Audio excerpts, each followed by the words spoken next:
Assalamualaikum warahmatullahi wabarakatuh.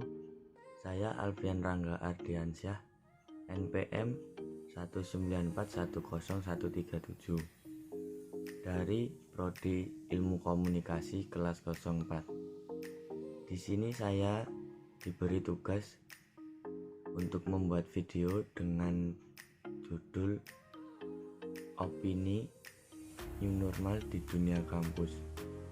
Langsung saja saya jelaskan. Jumlah kasus virus corona belum mengalami penurunan. Organisasi Kesehatan Dunia atau yang sering disebut dengan WHO melaporkan bahwa terjadi penambahan jumlah kasus harian terbesar, lebih dari 100.000 kasus di seluruh dunia sejak wabah bermula di Wuhan akhir Desember 2019.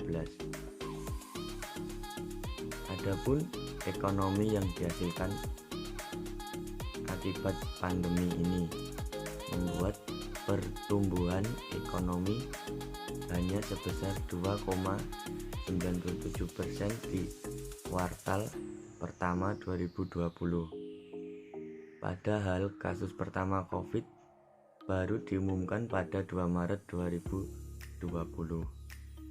Meskipun jumlah kasus belum mengalami penurunan dan melihat kegiatan ekonomi yang sudah lama terhenti, pemerintah akhirnya menggaungkan wacana skenario new normal. Skenario ini menitik beratkan pada perubahan budaya masyarakat untuk berperilaku hidup sehat di tengah pandemi COVID-19 atau bisa dikatakan beradaptasi dengan COVID-19. Pemerintah berharap adanya skenario new normal dapat membuat masyarakat tetap produktif di tengah keniscayaan risiko wabah corona dengan menerapkan protokol kesehatan yang ketat.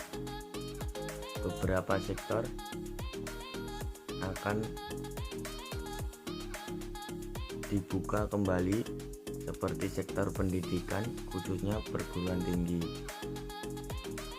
Berdasarkan penelitian yang dilakukan oleh McKinsey Global Institute, pandemi COVID-19 berdampak pada beberapa hal, mulai dari proses pengajaran dan pembelajaran dosen hingga kondisi finansial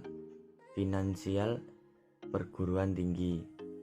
Pada skenario pesimistis, pembelajaran online akan dilakukan hingga 2021. Sebagai besar siswa akan menyelesaikan perkuliahan semester ini secara daring dan kelulusan akan dilakukan secara virtual tanpa seremonial formal. Kemudian pergeseran signifikan terjadi pada pembelajaran online yang tentunya menjadi tantangan besar perguruan tinggi. Standar pembelajaran online yang layak perlu dikembangkan perguruan tinggi agar mampu memfasilitasi consumer needs. Dalam hal ini mahasiswa, selain itu dosen yang tidak siap dengan pembelajaran ini dituntut memberikan effort lebih untuk melek teknologi dan menjadi kreator konten edukasi yang kreatif. Hal ini tentunya memakan waktu yang awalnya dialokasikan untuk penelitian dalam rangka peningkatan scholarly productivity perguruan tinggi.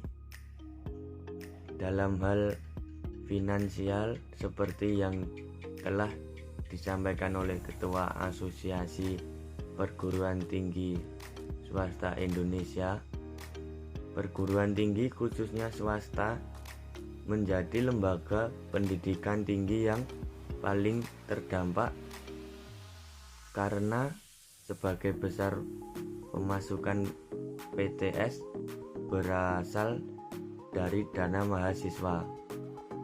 Keterlambatan pembayaran ini disebabkan kesulitan finansial sebagian besar orang tua mahasiswa di tengah pandemi.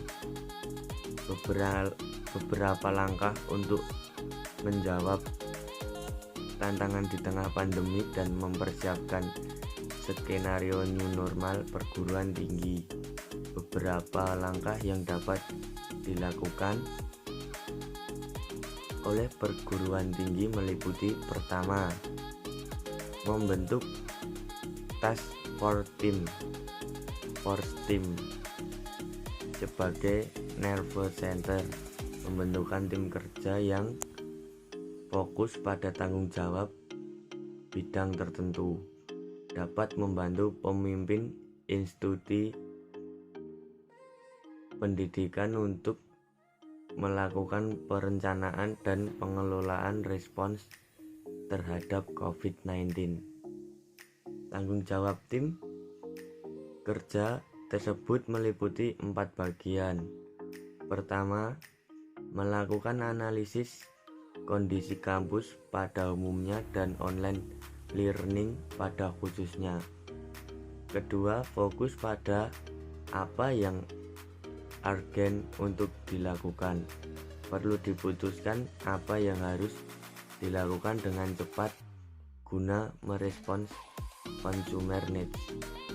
Ketiga, fokus untuk mendesain portofolio action baik jangka pendek maupun jangka panjang dengan pragmatic operating model guna memperjelas rencana dan tindakan aksi tersebut. Keempat, menyampaikan rencana dan merespons tanggapan secara fleksibel dan efisien.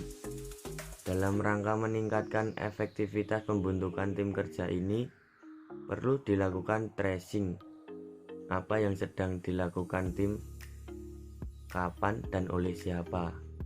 Pertemuan antar anggota tim dilakukan secara intensif dan seefisien mungkin guna merespons dan menjawab tantangan yang di lapangan. Kedua, memperhatikan kebutuhan mahasiswa, dosen, dan ketahanan finansial. Universitas perlu memperhatikan kebutuhan yang diperlukan oleh mahasiswa seperti melakukan optimalisasi standar pendidikan berbasis online. Mahasiswa membutuhkan pengalaman belajar secara online yang menarik, sehingga universitas perlu menyediakan konten edukasi yang mampu meningkatkan minat dan kuriositas mata kuliah yang diambil.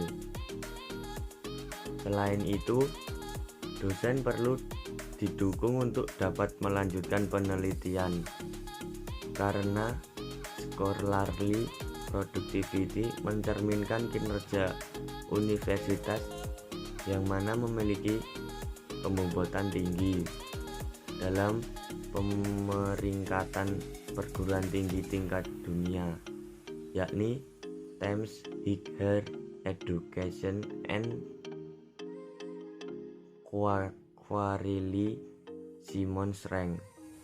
Selain penelitian, dosen perlu diberikan dukungan agar mampu melakukan pengajaran online secara efektif dan bahkan jika dimungkinkan diadakan pelatihan untuk menjadi kreator konten edukasi. Kemudian yang terakhir, universitas perlu melihat bagaimana kondisi finansial institusi di tengah sistem pembelajaran yang serba online.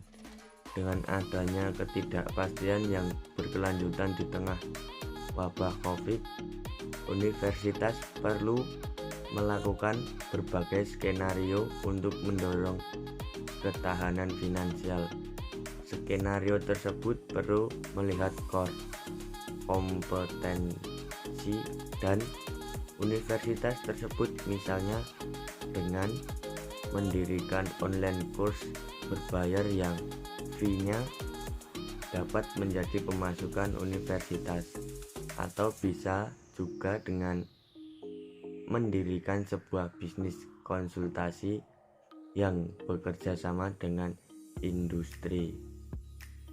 Sekian dari saya, bila ada salah kata saya mohon maaf. Billahi taufik walhidayah. Wassalamualaikum warahmatullahi wabarakatuh.